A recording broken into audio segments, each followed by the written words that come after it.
चटाक चटाक जैसे ही वह थप्पड़ मेरे गाल पर आकर लगा, मेरे हाथ में जो मैंगो शेक की ट्रे थी वह दूर जाकर गिरी।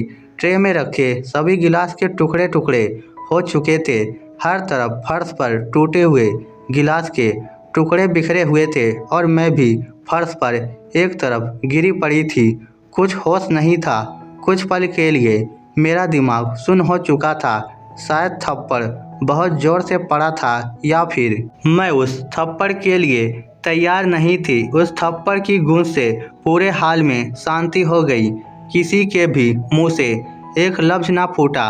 मम्मी जी के चेहरे पर कुटिल मुस्कान आ गई, जैसे यह थप्पड़ मारकर उनके बेटे ने कोई किला या गढ़ जीत लिया हो। मम्मी जी की सारी सहेलियाँ जो उस किट्टी पार्टी में मौजूद थी, हैरानी से कभी मम्मी जी को तो कभी उनके बेटे सुमित को तो कभी उनकी बहू यानी कि मुझे सुलेखा को देख रही थी, पर किसी ने भी आगे बढ़कर मुझे उठाने की कोशिश नहीं की। जब थोड़ा दिमाग सही हुआ और धीरे धीरे अपने होश में आने लगी तो खुद ही खड़ी हो गई।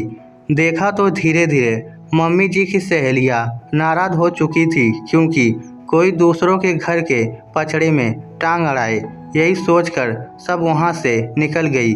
जैसे ही खड़ी हुई वैसे ही सुमित चिल्लाते हुए बोले, घर के बाहर किससे पूछ कर गई थी?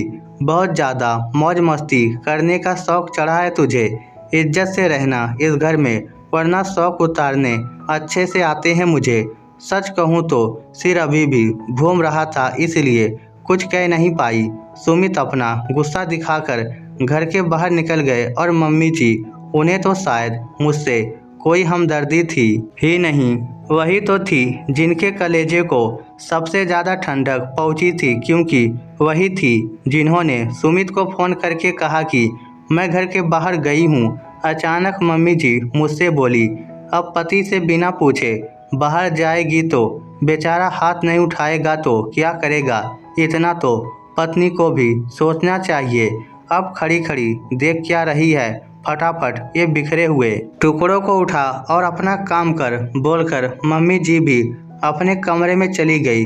मैं वहीं हाल में खड़ी रह गई। आखिर गलती क्या थी मेरी? यही कि मैं मम्मी जी की किट्टी पार्टी के लिए बाहर से सामान खरीद कर ले आई, और बाहर भी कितना, घर के पास वाली दुकान से ही लेकर आई थी। बस फ़ोन करके सुमित को नहीं बताया था, पर मम्मी जी को तो बोलकर गई थी ना। उसको इतनी बड़ी सज़ा दी गई। मुझे आंखों में आंसू और अपने दिल के टुकड़े के लिए मैं उन बिखरे हुए टुकड़ों को समेटने लगी, पर बहुत कुछ दरक चुका था मेरे अंदर। सुमित तो मर्द है, लेकिन मम्मी जी तो औरत हैं, और जब भी उनका बेटा ऐसी कोई गलती करता है तो वह हमेशा उसकी पहरेदार बनकर खड़ी हो जाती हैं। सच ही कहा है कि मर्दों की बनाई बंदिशों की खुद औरतें पहरादार होती हैं, जो उनके गलत को सही साबित करती हैं। मैं सुलेखा, इस घर की बहू। मेरी शादी सुमित के साथ 8 महीने पहले हुई थी। मैं एक वर्किंग वूमन हूँ, दुनिया की नज़रों में आत्मनिर्भर हूँ, जो सुबह बन ठन कर अपने जॉब पर जाती है और शाम को घर आकर आराम करती है और अपना पैसा अपने तरीके से खर्च करती है। घर में नौकर चाकर तो हैं, मुझे कुछ नहीं करना पड़ता। अगर आस पड़ोस की औरतों की मानो तो मुझ पर कोई रोक टोक नहीं है, पर सच्चाई बहुत अलग है। मेरे ससुराल में मेरी सास की नज़रों में मेरी कोई औकात नहीं है, क्योंकि वह मेरी पहरेदार बनी बैठी हैं।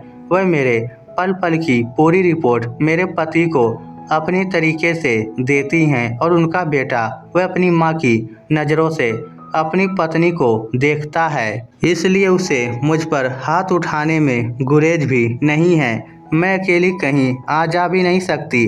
अगर मुझे थोड़ा सा भी ऑफिस से आने में लेट हो जाए तो मेरा पति वहीं पहुंच जाता है, और ऑफिस के बाहर जब मैं निकल कर आती हूँ तो वहीं लोगों के सामने मेरी इज्जत का फालूदा कर चुका होता है। जब शुरू में मैंने इसके लिए ऑब्जेक्शन उठाया, तब भी सुमित ने मुझ पर हाथ उठाया था, जिसके बाद अपने मायके चली गई थी। पर वारे मेरी किस्मत, मेरे माता पिता मेरे ससुराल वालों के पक्ष में ही बोले। मेरे नहीं, इसलिए मुझे वापस लौटना पड़ा।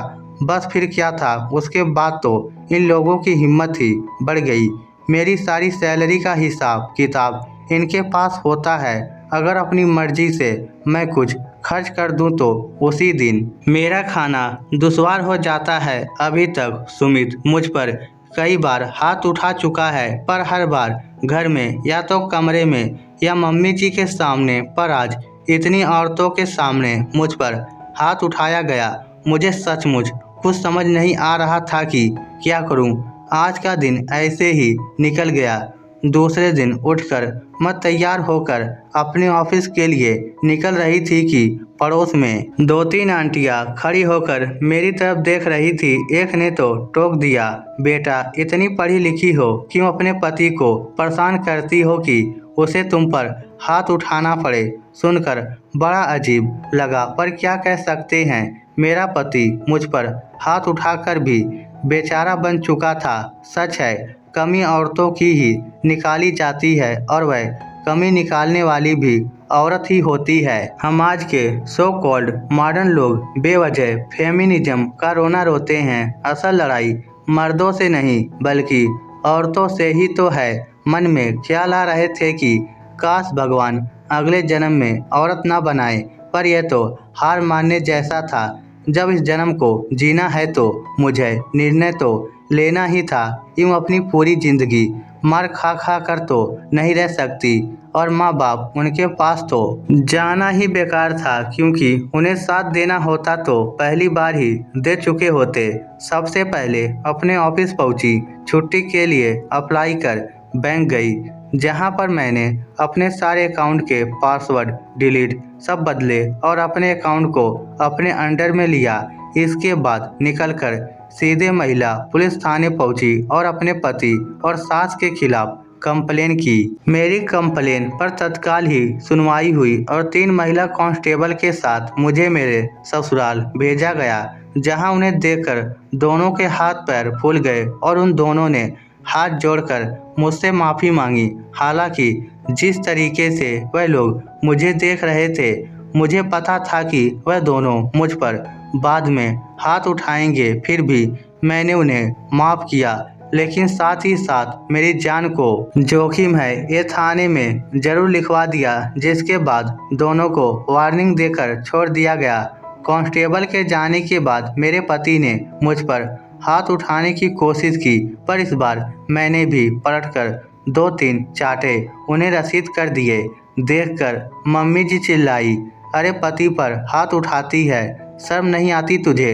अगर घर की इज्जत ऐसे ही उछालने का शौक है तो यहाँ क्यों पड़ी हुई है? तलाक क्यों नहीं दे देती? नहीं मम्मी जी, तलाक तो मैं दूंगी नहीं। आखिर इतनी आसानी से आप लोगों को कैसे रहने दूं?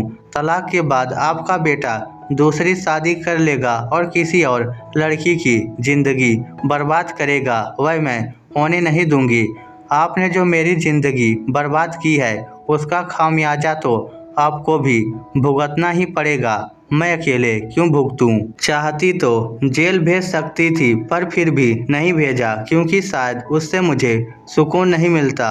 बस आज के दिन जो कुछ भी मैंने किया, उसके बाद मेरा आत्मविश्वास बढ़ चुका था। मैं उन्हीं लोगों के नाक के नीचे रहती हूँ, अपनी मर्जी से अपनी ज़िंदगी जीती हूँ, पर वे लोग बड़बड़ाने के अलावा कुछ नहीं कर सकते। उन लोगों ने मेरे माता पिता को भी बुलाया था, पर मैंने हाथ जोड़कर उन्हें मना कर दिया कि आप लोगों को अब कुछ बोलने की ज़रूरत नहीं। आप लोग अपनी लोक लाज संभालो और मैं अपना घर। इस स्टोरी को लेकर आपकी क्या राय है? नीचे कमेंट करके हमें ज़रूर बताइएगा।